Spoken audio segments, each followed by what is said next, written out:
এরকম কাঁঠাল থেকে গোড়া গোড়া সাদা অথবা কালচে রঙের পদার্থ বের হয়ে আসা এবং কাঁঠালের আকৃতি এবড়ো হয়ে যাওয়া অনেক ক্ষেত্রে দেখা যায়।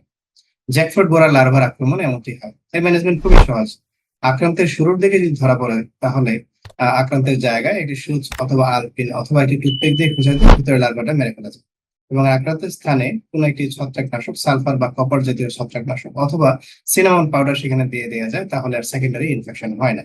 এবং যে হেলদি কাঁঠালগুলো আছে বা যেগুলোকে ট্রিট করা হয়েছে সেগুলোকে ব্যাগিং করে ফেললে আর নতুন করে এই বোরারের আক্রমণ হয় না। যদি আক্রমণ বেশি হয় অথবা অনেক কাঁঠাল ঝরে পড়ে গিয়েছে এরকম হয়, তাহলে আক্রান্ত এবং ঝরে পড়া কাঁঠালগুলো সংগ্রহ করে ধ্বংস করে ফেলতে হবে। কাঁঠালের নিম জাতীয় কোনো একটি বালাইনাশক অথবা নিমে নির্যাস স্প্রে করলে এর আক্রমণ অনেক বেশি কমে যাবে।